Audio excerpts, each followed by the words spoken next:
Hey you, how's it going? In today's tutorial, you are going to learn how to paint this sweet and elegant lace daisy design on a glass. Now I'm using a wine glass, but this design lends itself to many other projects as well. So grab your supplies and let's get started. I am using DecoArt Americana gloss enamel paints. They are a multi-surface acrylic paint, and they are able to be baked on to become permanent with the glass, so they won't wash away. Now, you do want to clean your glass really well with rubbing alcohol to ensure proper paint adhesion. I picked up this wine glass from the Dollar Tree, but this design is cool because you can really use any kind of mug or glass that you have, and it will work beautifully. Today's design is going to be made of all homemade tools from stuff that you probably already have around your home, like a toothpick, a cotton swab, and some pencils. On one end of the cotton swab, you want to remove all the cotton, and I just smear a little bit of paint down the shaft of the cotton swab just to kind of hold down any fuzzies. And on the other end, where there is cotton, I put paint on that end as well, and I just kind of smush down the cotton to make it a little bit flatter on the tip. And you do want to use the cotton swabs with the paper stick and not the plastic stick because those just don't work as well.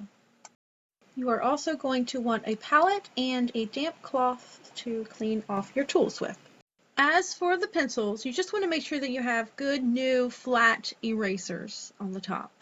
So we're going to have a total of 5 different size tools here. We're going to have the toothpick, we're going to have the stick end of the cotton swab, the cotton end of the cotton swab, and then the 2 different pencil erasers. Alright, now starting off with the bottom of our glass, we've got our greens here. One is called Leprechaun and one is Turf Green. I'm going to start with the large pencil eraser, and you want to dip the eraser tip all the way into paint. You don't need the paint to go all the way up the tool, but you do want the whole end of the tool to be completely covered, and it will ensure a nice round dot. Don't forget to re-dip your tool into paint after each dot. Continue placing dots right next to each other as close as you can. Now, I think I had to go back and erase a few and then space them out a little bit just so that they all fit right, and that's okay. You can do that. You know, it's acrylic paint, so it cleans up pretty easily.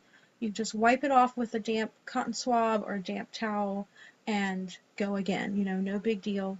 Don't make it stressful. This is supposed to be fun and relaxing. All right, moving on to the next color. This is turf green, and I'm using the smaller pencil, and I'm placing a dot right in between each of the previous row of dots. And here I left this in to show you that you can just wipe the dot away, up and away with a cotton swab, so no big deal. I just kind of get it a little wet and then swirl the paint right up and away and then keep moving on. See? No big deal. It's not perfect, but we're not machines. It's going to be imperfect, and that's perfectly fine because it's absolutely going to be beautiful. Keep going. All right, this is switching back to the leprechaun paint now, and I'm using the cotton end of the cotton swab. So our dots are descending in size, and I did try to fit them right in between each of the previous row, but I don't know that I think they got a little off track, but again, that's okay. And you actually can clean off the cotton end of your tool. You can just gently pat it on the wet towel and it'll last you. So I knew that I wanted to draw on a guideline of some sort at the bottom of the glass, and so I just found something that was tall enough. I had to kind of play around, but I found 2 rolls of tape and I just stacked them up, and then I used a dry erase marker and I just spun the glass and it made a nice straight guideline for me. Considering that we're using glass, it can get kind of hard to see where you're going and what you're doing because you're seeing straight through. So I just placed some colored paper inside the globe there, and that way it provides a nice contrast for your eyes. I'm moving on to a color called bright yellow, and I'm just going to be placing dots all around that ring there. Go to either side, and I'm using the smaller sized pencil. And I just tried to squeeze on as many as I could fit there. And then I'm going to move up to the larger pencil eraser for the next ring. And again, just kind of fitting them as close as I can to each other and just try to fit as many as I can get on there. And I'm going to do a little bit of a gradient here with the yellow to a deeper yellow. So I'm going to mix two colors here, the bright yellow and a color called Antique Gold. And I'm just going to mix them up a little bit in my palette. And that's the color I'm going to use for the next row. And I'm going back to the small pencil eraser and placing a dot right in between the previous row all the way around. And then I'm going to try to squeeze in one more row with that same color, really pack them in here. And then I'm going to darken up that yellow a little bit more with some of the Antique Gold. And then for the last row, I'm going to be using the cotton end of the cotton swab and just making one more ring. I would suggest letting the paint dry, or at least that top ring of little dots there dry before you take off that dry erase marker. But that's just up to you. If you want to move forward, you can.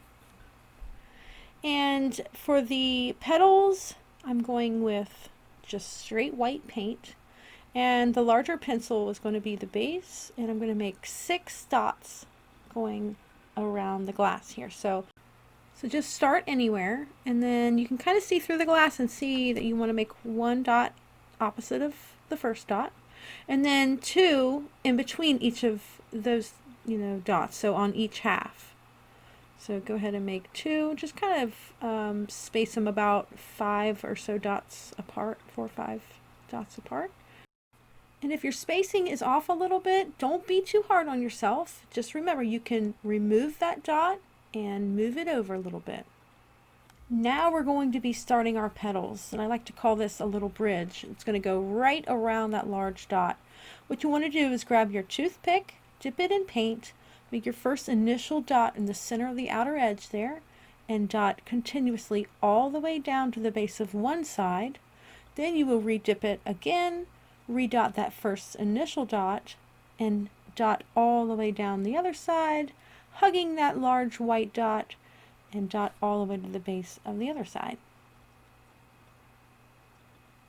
And that's the start of our petals. You're going to go ahead and do that to all 6 of the larger white dots.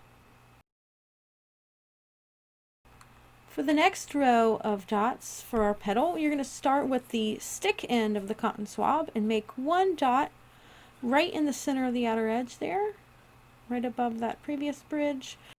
And then you're going to follow that up by going back to the toothpick, and you're going to dip it in paint, and then you're going to try to get as close as you can to the previous bridge and that larger white dot there that you've just made, and dot all the way down one side, and then redip your tool, and then do the same thing to the other side. So it's going to start really looking like a petal here. You can really start to see that shape happening.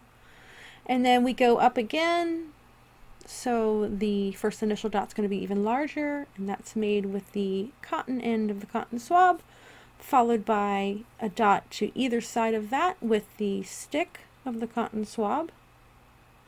And then again, going back with the toothpick and dotting all the way down as close as you can hug to either side. Sorry if you hear my little Chihuahua Pablo snoring under the table at my feet. He's always there. And it's raining outside and I can hear the cars driving by, so if you hear all that, you just have to excuse the background noise. We went a little bigger still with the pencil as the first initial dot, followed up by the cotton swab and then the stick. And we're going to do 2 with the stick, and then dot all the way down with the toothpick. Each of the 6 petals. And that time we're using the cotton end and making 2 dots going down. Feel free to experiment and play around and practice a little bit, maybe on some cardboard next to you, and just see, you may want to change something up, or you may, need a little bit more practice, but, feel free to make it your own as well. You could even change up the colors. You could make this a sunflower instead of a daisy, just whatever you would like. But check this out. Doesn't that look beautiful and elegant? It looks just like lace. I love taking that paper out and checking it out. And then, of course, got to stick it back in and finish up this painting. So we're going to do a whole nother row of petals. So right in between each of the petals, we're going to copy that same pattern as we did before with the previous set of petals. So now we're going to have a double set of petals. So it'll be another 6. Filling in that space a little bit. And I didn't want to go too high up to the rim because I don't want to have paint where the lip will go. That's just a precaution that I like to take when using any kind of paint, even if it's non-toxic. I just think that that would be the best practice. So I do like to keep about 1 inch down from the top of the rim. Feel free to slow this video down or pause it at any point. I'm just showing what I've already shown. So I just left it sped up a little bit. I know you can't paint that fast. I can't paint that fast.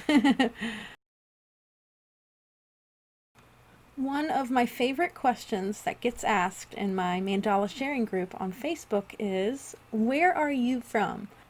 I am from a city called Cincinnati in the great state of Ohio in the United States. So I'm going to ask for you, whoever you are, wherever you're watching from, leave me a comment in the comment section below and let me know, where in the world are you? Where are you watching this video from? Alright, now I did let this dry before I moved on with the stem because I knew I had to handle it up on the globe area. And going with the Leprechaun green and the cotton swab stick, I'm going to make another ring with the Leprechaun green and then another ring with the turf green, just kind of filling up that little part of the stem there. And then I'm going to switch over to the toothpick and I'm going to make some random dots. You can make them in a straight line, you can zigzag them up and down, and however you want to do it. And I just fill it in towards the bottom and then make them more, you know, spread out and have less of them as they get to the center of the stem. And I do the same from the top going down. So, and it looks really super cool when it's all done and dry. It looks like bubbles or something like that. It's very cool because you can see through, you can see to the other side, you can see the dots. It's just very cool effect. So definitely give that a shot. Let me know how it goes. I love when you share your work with me. Now check this out. Ooh, take that paper out and look at that. Beautiful lace daisy. I love this project so much. Beautiful, beautiful, beautiful. Imagine giving that as a gift to someone. I'm sure they would absolutely love it. Now throw this in the oven for, okay, don't throw it. Place it in the oven, in a cool oven, and you want to bake it at 325 degrees for 30 minutes, and then you're also going to cool it down in the oven with the door partially open. Now that is the directions for this particular paint brand, so you have to double check with your paint brand to make sure it's the same. I hope you enjoyed this tutorial, and if you did, please don't forget to give it a thumbs up. And if you're new to my channel, I would love to have you as a subscriber. Thank you so much for watching, and I'll see you real soon. Bye now.